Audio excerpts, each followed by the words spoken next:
இன்னைக்கு நம்ம வந்து ஒரு வெரைட்டி ரைஸ் பண்ண போகிறோம். நம்ம வெரி சிம்பிள் ரைஸ் அண்ட் அது ஒரு ஒன் பாட் டிஷ்னு சொல்லலாம். ஸோ 4-5 வெரைட்டி பண்ணுறதுக்கு பதிலாக மார்னிங் அவசர அவசரமாக ஓடுறவங்களுக்கு ரொம்ப யூஸ்ஃபுல்லாக இருக்கும். ஸோ இன்றைக்கி பார்க்க போகிறது பார்த்திங்கன்னா வந்து கொத்தமல்லி ரைஸ், அதாவது கொரியாண்டர் ரைஸ், மிக்ஸ்ட் ரைஸ். அது ஜஸ்ட் ஒரு ரைத்தாவோ இல்லை ஒரு பிக்கிலோ இல்லை ஒரு ஆலு இல்லை பொட்டேட்டோ கறியோட சாப்பிட்டிங்கன்னா ரொம்ப டேஸ்டியாக இருக்கும். ஸோ அதோட மெயின் இன்க்ரீடியன்ட்ஸ் என்னென்னு பார்க்கலாம். மெயின் டிஷ் நான் சொன்னேன் இல்லையா, கொத்தமல்லி. ஸோ கொத்தமல்லி நல்ல ஃப்ரெஷ் கொத்தமல்லி, சின்ன இலையாக இருக்கிறதா சூஸ் பண்ணிக்கோங்க. ஏன்னா அதில் தான் உங்களுக்கு வந்து மெடிசினல் வேல்யூ, ஹெர்பல் வேல்யூலாம் ஜாஸ்தியாக இருக்கும். பெருசாக இருந்தது பார்த்திங்கன்னா அவ்வளோ வாசனை இருக்காது அதில். So smaller variety is always better. So அதனால் கொத்தமல்லி.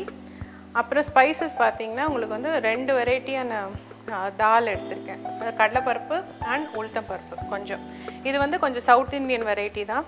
ஸோ அதனால் கடலைப்பருப்பு, உளுத்தம்பருப்பு, பெருங்காயம், பச்சை மிளகா, கொஞ்சோண்டு புளி, கடுகு, எண்ணெய், உப்பு. கார்னிஷிங்க்கு வந்து நான் கேஷ்யூ நட்ஸ், முந்திரி பருப்பு எடுத்திருக்கேன். அண்ட் கொஞ்சோண்டு நெய் ஃப்ளேவர்ஃபுல்லாக இருக்கணும் இல்லையா. ஸோ அதனால் கொஞ்சமாக ஒரு 1 to 1.5 டீஸ்பூன் நெய் எடுத்துக்கலாம். ஸோ இப்போ ஃபஸ்ட்டு வந்து நம்ம கொஞ்சம் பருப்பெல்லாம் வறுத்துட்டு கொத்தமல்லியோடு சேர்த்து அரைச்சிட்டு அப்புறம் ரைஸோட மிக்ஸ் பண்ண போகிறோம். ஸோ ரைஸ் மிக்ஸ் பண்ணப்போ நம்ம கொஞ்சமாக டெம்பரிங் பண்ண போகிறோம். லைட்டாக ஆயில் போட்டு சீசனிங் பண்ணால் தான் அது உங்களுக்கு டைம் ஆக ஆக அந்த ரைஸ் ஊறி நல்லா டேஸ்டியாக இருக்கும். ஒரு ரைத்தாவோ இல்லை ஒரு ஆனியன் ரைத்தாவோ குக்கும்பர் ரைத்தாவோட சாப்பிட்டிங்கன்னா ரொம்ப டேஸ்டியாக இருக்கும். ஸோ இப்போ நம்ம ஃபஸ்ட்டு வந்து அந்த கிரைண்ட் பண்ண போகிறோம் இல்லையா, அந்த மசாலா அரைச்சிக்கலாம் நம்ம ஃபஸ்ட்டு.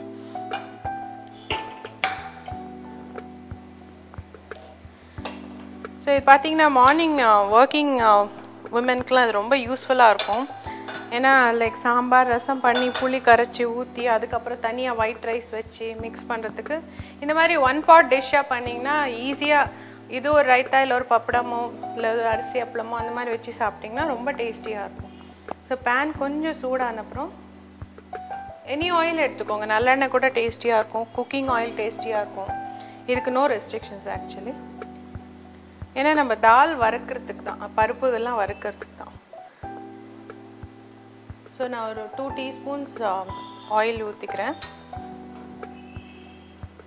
இதில் வந்து நம்ம ரெட் சில்லிஸ் யூஸ் பண்ணலாம். நான் வந்து க்ரீன் சில்லிஸ் யூஸ் பண்ணுறேன். ஏன்னா அந்த கொஞ்சம் ஃப்ரெஷ் டேஸ்ட் இருக்கும்.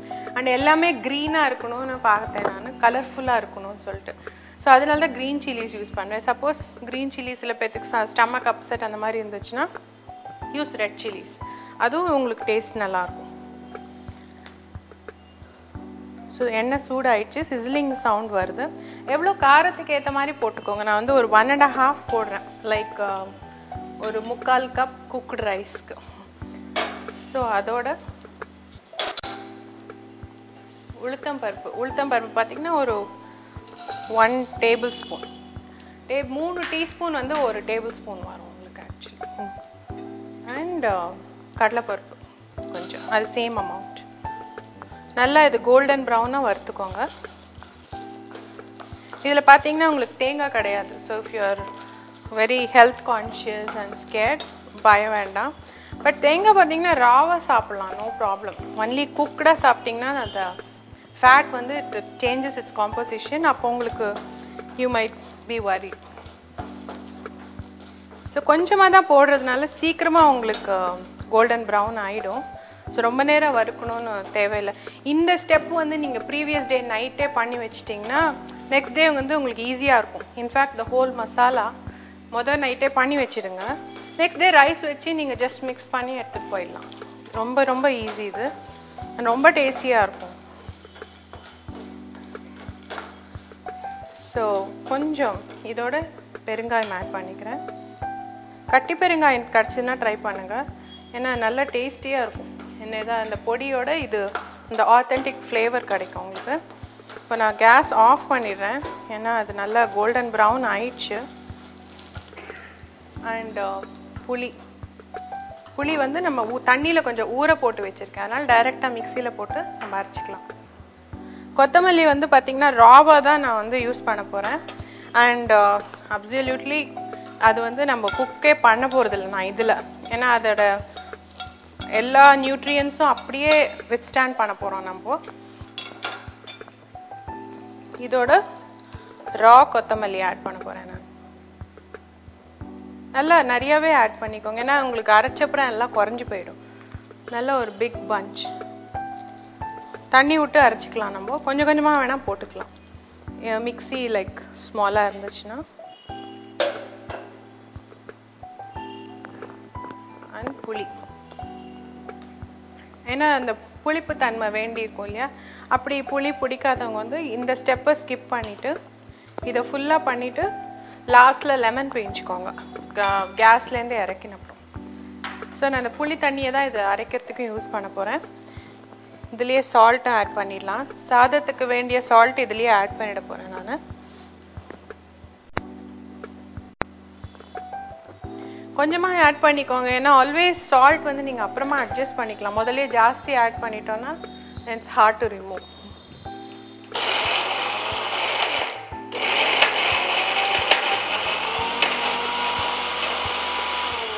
புளி ஊற போட்டு அரைக்கிறது பெட்டர், ஏன்னா சில சமயம் அது மிக்ஸி கீழே போய் உக்காந்துக்கும். லைட்டாக கொஞ்சம் சுடு தண்ணி இல்லை எதுலையான்னு கொஞ்சம் ஊற போட்டு அரைங்க எப்போவுமே. இப்போவே I can smell it. I wish உங்களால் ஸ்மெல் பண்ண முடியதும். நல்ல க்ரீன் கலர் கிடைக்கும் உங்களுக்கு, ஏன்னா ராவாக அரைக்கிறோம் இல்லையா. கொத்தமல்லி நல்லா வாஷ் பண்ணி ஆஞ்சிட்டு ஒரு டவலோ இல்லாட்டி நல்ல வேஷ்டி துணி அந்த மாதிரி இதில் ஃபேன் கீழே ஆற வச்சுடுங்க, தண்ணி இல்லாத மாதிரி. So it should be try.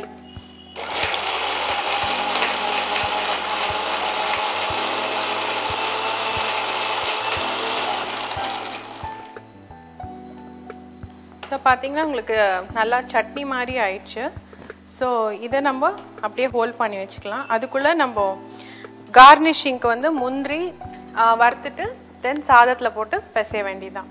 Very very simple and very very healthy இது. ஆக்சுவலி கொத்தமல்லி பார்த்தீங்கன்னா நம்ம இந்தியா அண்ட் மெடிட்டரேனியன் குசீனில் பார்த்தீங்கன்னா நிறைய கொத்தமல்லி யூஸ் பண்ணுவாங்க. வேற எங்கேயும் உங்களுக்கு கான்டினென்டல் இட்டாலியன்லாம் கொத்தமல்லி அவ்வளோ யூஸ் பண்ண மாட்டாங்க. பட் இதோட ஹெல்த் வேல்யூ பார்த்தீங்கன்னா it's pure anti accident.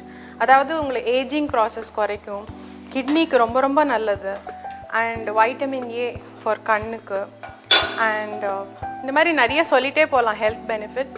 But short and ஸ்வீட்டாக சொல்லணும் பார்த்தீங்கன்னா it's god given gift. Actually purely health, 100% health benefits இதில் இருக்குது அப்படியே உங்களுக்கு. ஸோ அதில் கொஞ்சமாக கீ போட்டு நம்ம இது மாத்திரம்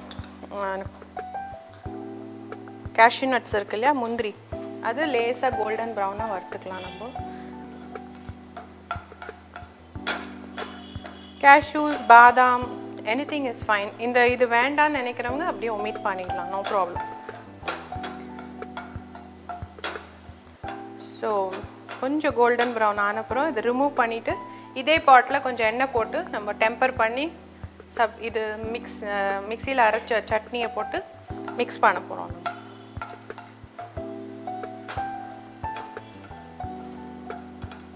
ஸோ அது கோல்டன் ப்ரௌன் ஆயிடுச்சு.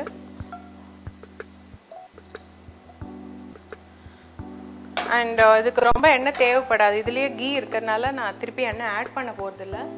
ஸோ கொஞ்சமாக கடுகு ஆட் பண்ணிக்கோங்க. கடுகு வெடிச்சப்புறம் நம்ம அரைச்சி வச்சுருக்கோம் இல்லையா கொத்தமல்லி,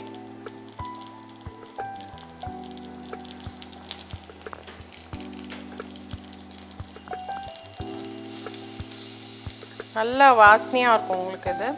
இதோட ரைத்தா, பூந்தி ரைத்தா இல்லாட்டி குக்கும்பர், ஆனியன் குழந்தைங்களுக்கு கொடுக்குறீங்கன்னா லைக் வடா மொடை அந்த மாதிரி ரொம்ப மேட்ச் நல்லாயிருக்கும்.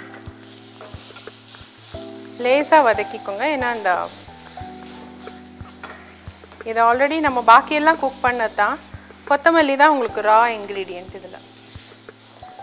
இப்போ கேஸ் சிம் பண்ணிவிட்டு நான் வந்து ரைஸ் குக் பண்ணி வச்சுருக்கேன். Any rice, basmati rice or regular rice, any rice போட்டு அதுக்கு எவ்வளோ நம்மளுக்கு சட்னிக்கு தேவைக்கு மாதிரி நீங்கள் மிக்ஸ் பண்ணிக்கோங்க.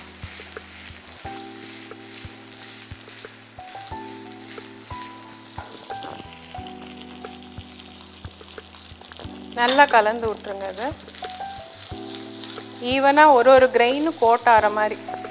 சம்டைம் ரைஸ் கொஞ்சம் கொஞ்சமாக ஆட் பண்ணுங்கள், ஏன்னா சில சமயம் ஜாஸ்தி ஆட் பண்ணிட்டா அந்த டேஸ்ட்டே உங்களுக்கு தெரியாது. ஸோ பார்த்தீங்கன்னா நல்லா எவ்ரி கிரெயின் கோட் ஆயிடுச்சு நம்மளுக்கு. ஸோ நம்ம கொத்தமல்லி சாதம் நல்லா வாசனையாக இருக்குது. ஸோ இதை சர்வ் பண்ண வேண்டியது தான் நெக்ஸ்ட்டு.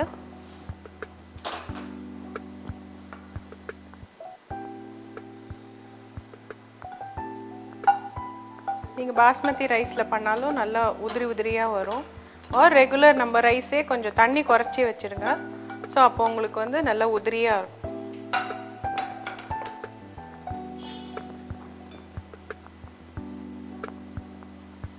இது லஞ்ச் பாக்ஸ்க்கெலாம் ரொம்ப யூஸ்ஃபுல்லாக இருக்கும் உங்களுக்கு. ஸோ இதுக்கு மேலே நம்ம கேஷ்யூ பண்ணியிருக்கோம் இல்லையா, வறுத்து வச்சுருக்கோம் இல்லையா, அதை கார்னிஷ்க்கு போட்டுருங்க. கொத்தமல்லி சாதம் இஸ் ரெடி. ஐ ஹோப் எல்லாத்துக்கும் பிடிக்கும்னு நினைக்கிறேன். ட்ரை பண்ணி பாருங்கள்.